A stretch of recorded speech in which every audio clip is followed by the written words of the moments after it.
Hi everybody, this is Kevin and welcome back to another manga review. And today I am going to be sharing my thoughts on Monster Soul Volume 2 from Hiro Mashima as part of my Halloween month review series. And well, a few weeks ago I reviewed Volume 1, and this is just a two-part miniseries that Mashima worked on from 2006 to 2007 as Fairy Tail was ongoing, and is a parody of the classic monsters that you know and love. Which you can see on the cover right here. I'll go over it again if you missed my review of Volume 1, but, go back and watch that if you haven't already. And you have Mummy, who is based off, a mummy, Toran, the sand golem, Aki, the dire wolf, which is essentially a werewolf, James, the Frankenstein monster, and then Jabba, the little imp creature who is the mascot. And again, I'll share the comparisons to Mashima's other works. And you really see a resemblance here, especially because Mummy has a bit of a wardrobe change. She's the only character to receive it, at least to my knowledge here, in that instead of having like the mummy garments covering her up, she just has a bikini top now. And she's like a cross between Urza from Fairy Tail, of course, and then Julia from Rave Master, because Julia had the bikini top and the blonde hair. And I still don't know how the hell she got her eye back, because in the first volume, they had the backstory about how she gave up her eye as soul to Guru Elf, and then at the end of the volume she had it back. I don't know, but that's like my one complaint with the series, the fact that it's only 2 volumes. Maybe if it was extended to like 5 volumes or something, you could explain things a little better, but it's still good fun, and it's cool to see the comparisons and the influences of past and present Hiro Mashima characters, because again, this dude, Aki, he acts like Natsu, but just based on his hairdo, he looks like Shiki. And then, well, I guess we could compare James to Elfman, right? And then Toran, she doesn't look in this picture, but in the previous volume, she's the brunette Lucy. And some good stuff. Let's see what's on the back. We just have Aki on the back, so we'll get right to it. With the first volume, there was 3 chapters, and they were all kind of, not necessarily one-offs, because they did connect, but no real stakes, whereas with this one, they go up against a group of big bads, and, well, let's get right to it. So, the cast of characters yet again. Again, online, there's a different translation of how Mummy's name is spelled, and it's like M-A-M-M-I. So, I don't know if it's Mommy or Mammy, but it is Mummy. So, you got that. There's also another imp creature named Joba, and then Selsh, who's a human boy who wants to save the kingdom, and then these villains here, Blank, Gaina, and Kiriko, and then Soul Eater, the big villain of it all. Is that copyright infringement with the manga Soul Eater? I don't know, but you can tell, like, holy crap, man, Mashima's always been good with the fan service, but I will say, Mummy, she looks pretty hot, I will say that. So let's get right to it.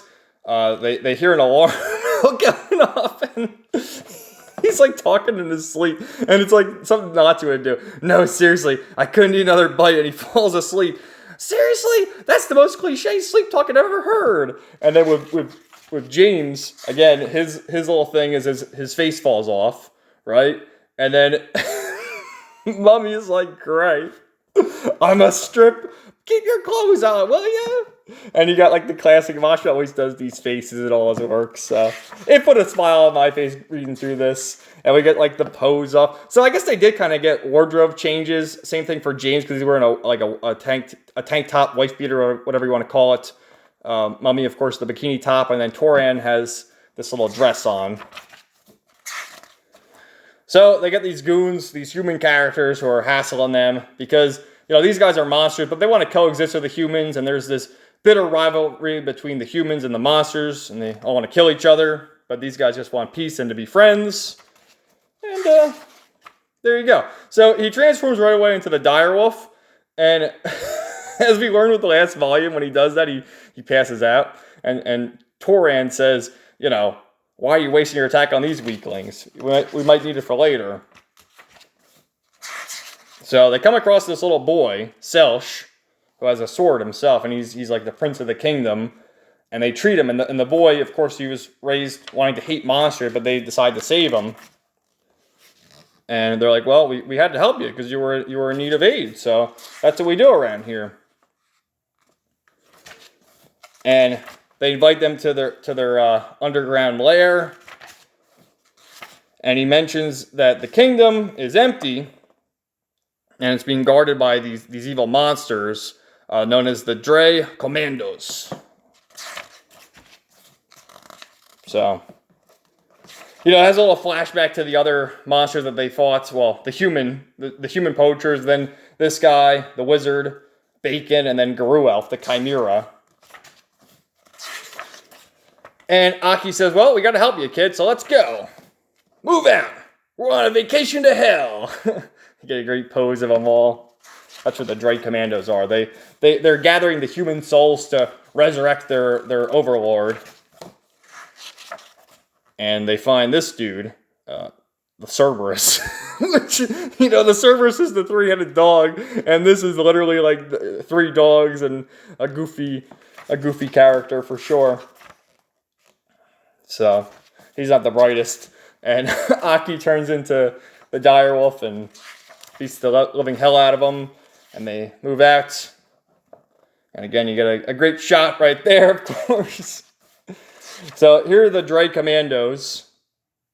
And you see the different types of them. We have the Rock Ogre, Gaina. We have Blank, the skeleton monster. And then Kiriko, the vampire. The sexy vampire, might I add. So, they make their way to hell. And he's like, whoa, it's the first time I've been to hell. And they start fighting right away.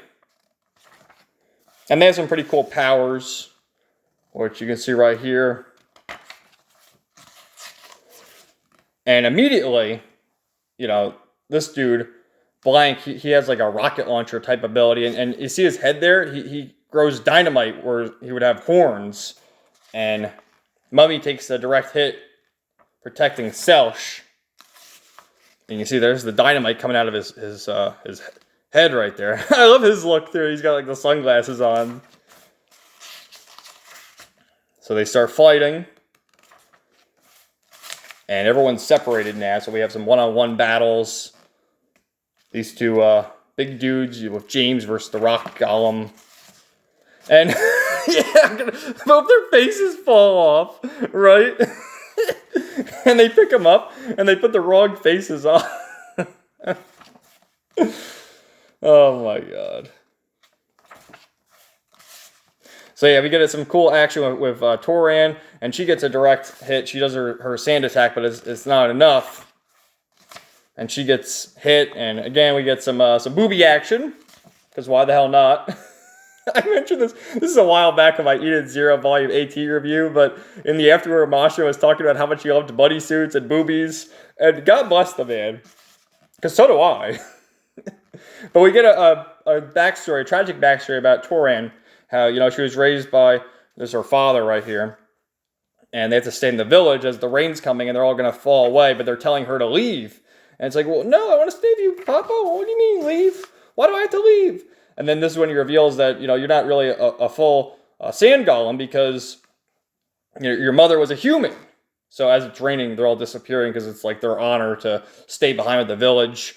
And he tells his daughter to go on because she's half human, half sand golem. And that gives her the resolve to continue fighting. And this, again, reminds me so much of Lucy, especially during, like, the Tartaros arc. Like, that pose right there. I'm not going to spoil too much about Fairy Tail, but during the Tartaros arc, if you know, you know. And that pose is just, it reminds me so much of Lucy. So I was marking out, reading this, like, oh, hell yeah, look at this girl go. And then Aki shows up, and he's trying to do this asshole's trying to do the dynamite attack again. And he puts his hands there to block it as Selsh is going in with his blade, and they all team up. And this is a great shot here of the whole group teaming up to take him down. So that was nice.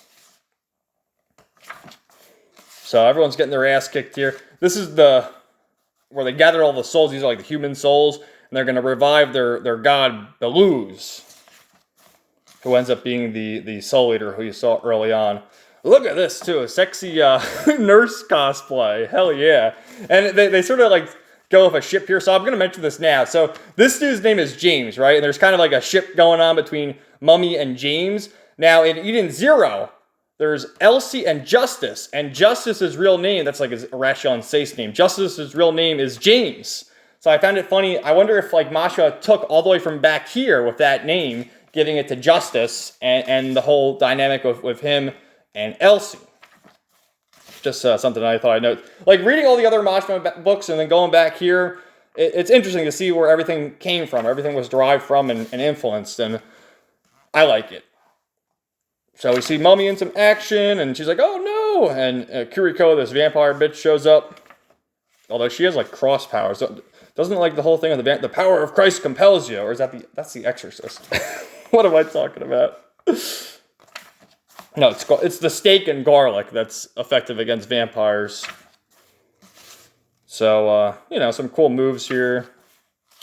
Again, it was a fun read, but it's like what I said earlier. If this was like 5 volumes, it would have been a lot more impactful and emotional as far as the stories go. But it was still fun nonetheless, and just seeing these characters, and I swear to God, if you look at her and you don't see Urza or Julia, I don't know, man. So Mummy's getting her ass beat, and she starts yelling, James, you have to help me, James. And we get the flashback to how Mummy met James, and she was in this facility in the Frankenstein mansion, and sees him connected, and sets him free.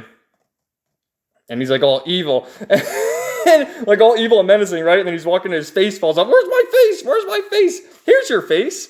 Well, thank you. And he has a nice smile. And is like, I'm no good because I was developed to hurt monsters. But they said I'm defective.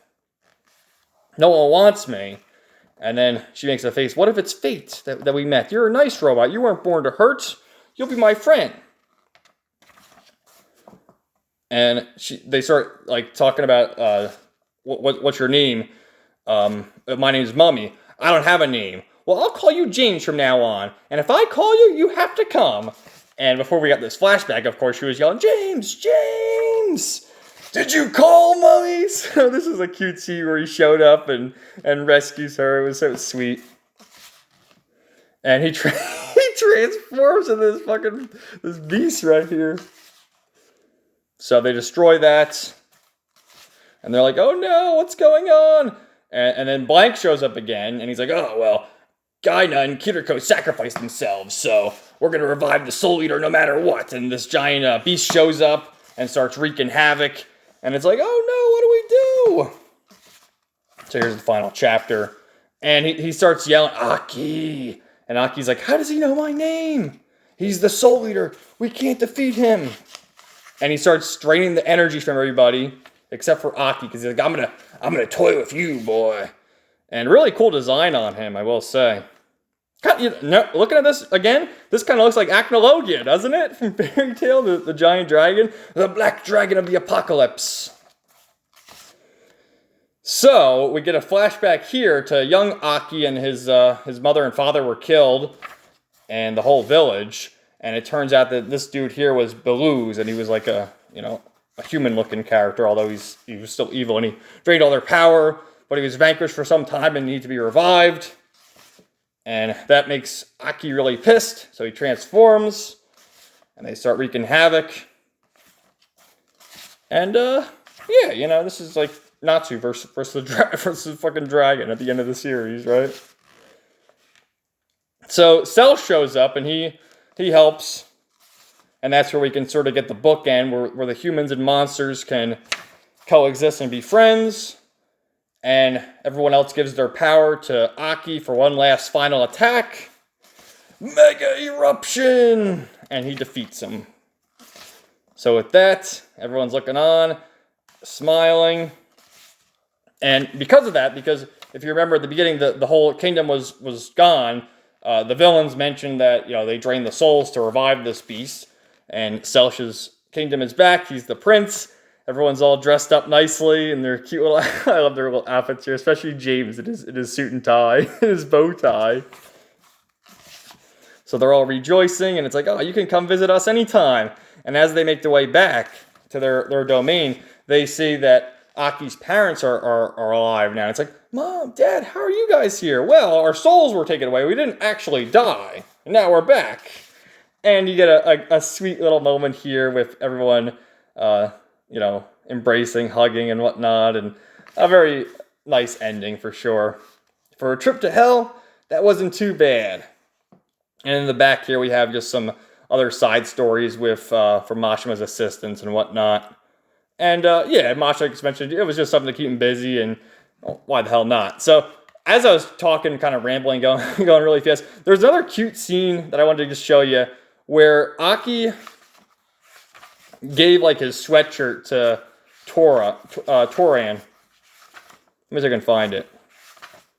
Because, yeah, she's like wearing it right there. Which reminds me of an Odysee. Because in Odysee, Lucy had the transformation in the bikini.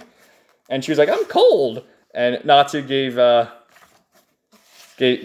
his coat too. So it reminded me of that. So I like those sweet little scenes. So overall, I enjoyed Monster Soul. It was a fun little read for the Halloween spooky season. Although it wasn't really scary. I mean, but it did have like the famous monster characters and designs. And I would just say, like, if this was maybe 5 or 6 volumes, it would be a lot better. It was still enjoyable nonetheless. So if you're a huge Hiro Mashima fan like I am, I would say, you know, look for these. But otherwise, they're fine. But yeah, hope you guys enjoyed these reviews.